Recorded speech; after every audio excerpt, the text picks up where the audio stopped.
What's going on, guys? Welcome to another Final Fantasy Brave Exvius review, and today we're going to talk about that Full Metal Alchemist collaboration on Global Banner. And I try my best to make it to show you guys the buffs and all the kind of things. So first of all, the first two are 5 stars. Envy, pretty decent ST Mar, but not incredible or anything. Stardust Ray Chaining, fixed damage, 100% true to wield, 200% TDH LB finisher. There's not much to say. And I think I said about the same thing like I did my JP review. There's not much to say. There's no imbues, no 6 times cap, 600% cap. Also, only on her Olympus for herself. It's just really bad. So unless you really like this character, you're probably never going to use them for anything serious. But if you want to use them for fun, that's okay. I don't even know how you even score this kind of a unit. It's really bad. Like she's just, or he, I guess that's a he, sorry. Or I don't know, it was confusing. Last time I mentioned this in my JP review, there was like an argument about it, I don't know. I don't know. Just kind of not very good. 5 out of 10.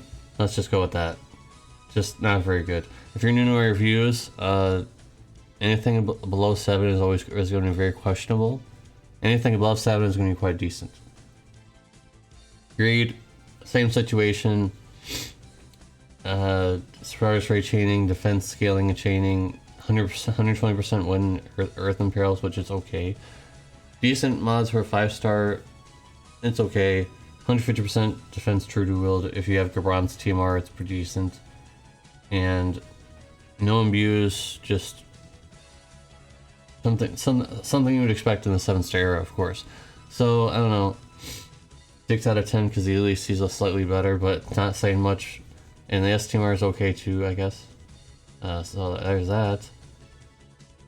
Ray Mustang actually didn't get any buffs.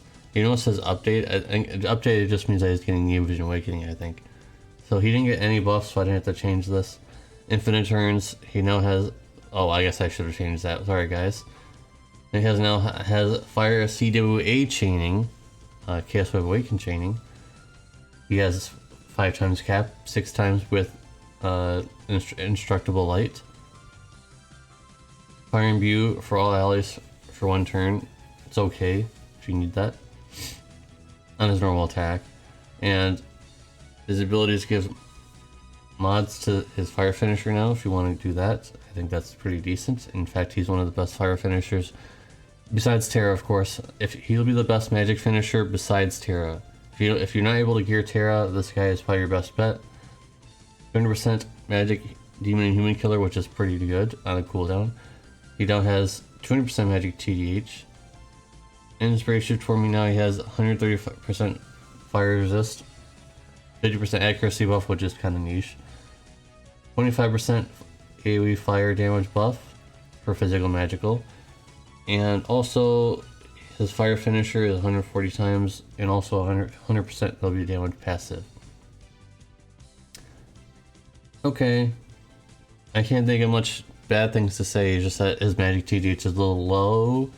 So you're basically having to equip a lot of TDH on him, and you also need Lightning's S-Teamer on him as well. So you're gonna need like Aerith's S-Teamer, the newer Aerith, that has TDH on it, and also the accessory that has magic TDH, maybe perhaps to get, you know, work around some TDH, because it's a little low, but you can work it out. Because I don't know, he's pretty good though. I'll go with 8.5 for him.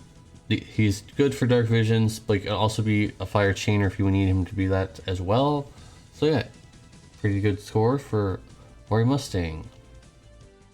Now King Bradley is completely different, but not so much on the global side compared to the JP side. So I had to edit this quite a bit. There might still be some problems, but I don't think so. He does have Aura Ray Chaining, he does have Stardust Ray Chaining, he does have Perfect Assault in his Brave Shift form, and on the Grandness ability. He still has physical cover. He still has provoke. Sorry about that. 150% true to it, I think. Still 6 times cap. I'm pretty sure. 50% targeting chance. He only has 40% of physical evasion in his base form, and also he has 5% more evasion in his base form than the JP side, apparently. He also has something that the other side doesn't have, I don't think, 85% full break. That's unconditional. You can just use it whenever. It's a starter straight chaining move. You can just use it whenever you want. It's not a cooldown. It's not a Grandness ability. It's not a Magnus ability. It's none of that stuff. It's just, you just use it. So it just has unconditional 85% full break, which is actually pretty amazing to just have it like that. He's a chainer in his Brave Shift form, Fire and Thunder imbues, 150% human killer buff, and also has 150% human killer, I think. I'm saying I think because I'm pretty sure that his JP side Brave Shift form is literally a copy and paste of his Brave Shift form on the global side. I'm pretty sure it's just literally copy and paste. I looked at it. The abilities on the wiki are just reversed. So he's literally just copy and pasted. That was really unfortunate because I was looking forward to like a new type of Brave Shift form that he would have. It would be pretty decent, but it's just a copy and paste. He has accuracy. Okay. Accuracy is extremely niche. It's only used for full one trial so far. And his modifiers are really low for DPS. In his Brave Shift form, in his normal form, he actually has an 86 times chain. Or something like that. So I think his Brave Shift form is pretty bad. Besides the imbues. His base form is pretty good now, except for I don't think you would ever use anything in his base I don't think you would ever use anything in his 5-star form anymore. Just stick to his Brave Shift form. And yes, his mitigation is pretty bad on his cover. It's only like 55 to 65, but if you're making him a whole evasion tank, then that doesn't really matter because he's not getting hit. And if he's getting hit while being evasion, then you probably wouldn't build him evasion anyways, and you probably wouldn't use him as your cover tank anyways. So in most cases he'll work out. So I'm gonna go 8 out of 10 because his Brave Shift form hurts him a little bit. It's copy and pasted, no improvements, really unfortunate. But if there are anything that I missed, leave them in the comments section down below. I'm sure there will be at least one person that will critique everything that I'm putting in here. Also, his STMR has a little bit less attack. But it has that 30% attack and defense. Ooh, crazy. Alright. And finally, we have the Eledward and Alphonse Alec brothers, Neovision. At infinite turns. I couldn't fit all their buffs in here. Like, they got more starter straight chaining buffs, but it would just be awkward. They got a lot of starter, all their modifiers except for the lone burst were changed, so it's pretty good now. They have over 100 times chain in the Brave Shift form for starter straight chaining. It's 20 times and 80 times, so it's pretty good. And their tag chaining went from 72 times to 80 times, which is a pretty remarkable buff. I would say they can tag chain. That's just their regular chaining, so they can triple cast that. Pretty good. And Human Stone and Demon Killers in the base 100%, and 200% Demon Killer in the Brave Shift form, 200% TDH, and 100% True to Wield. They also have, I just noticed this, I noticed this near the end of my editing of this review, that they have 600 flat attack buff on both sides. This is not something on the JP side, so they got 600 flat attack, so their attack will be a lot higher now.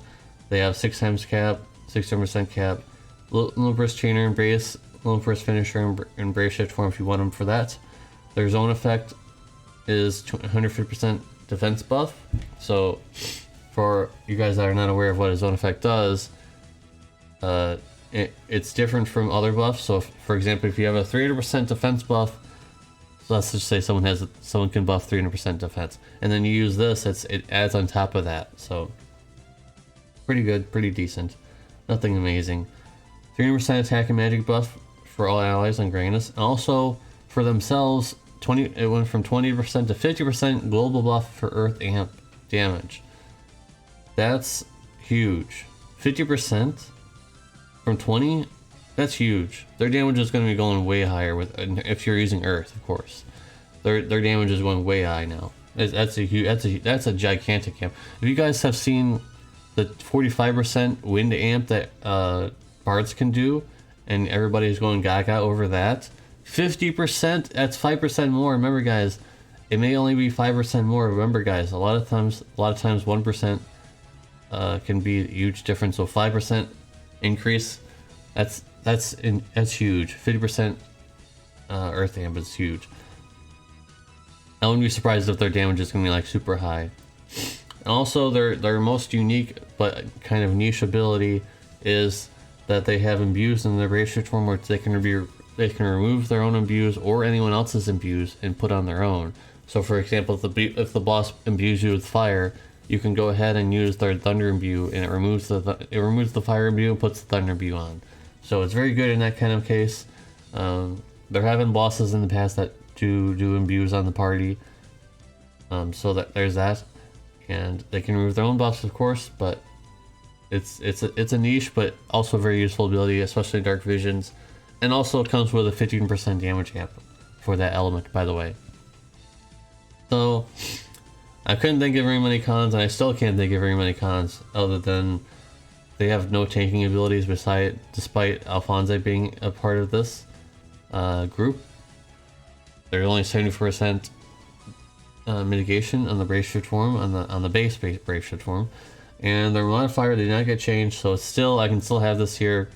Their base LB mod is pretty low compared to Rain and Fina's 120%, but they're locked to fire, and Alphonse Alwork are not locked to anything, so that's the trade-off. They lose 20 times mod, but they are not locked to anything, so they can be used in a lot higher capacity.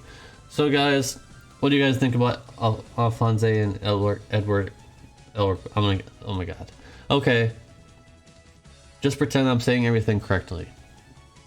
Anyways guys, I'm gonna get out of here before my nose starts running and I make more noises that you guys will not like. Anyways, thank you guys for watching. Please leave a like on the video if you like my review. If you did not, please let me know in the comment section down below that I suck. Anyways, thank you guys for watching. I'll see you guys in the next one. Peace. Oh, I forgot to give a score. Whoops. 9 out of 10. Their buffs are huge.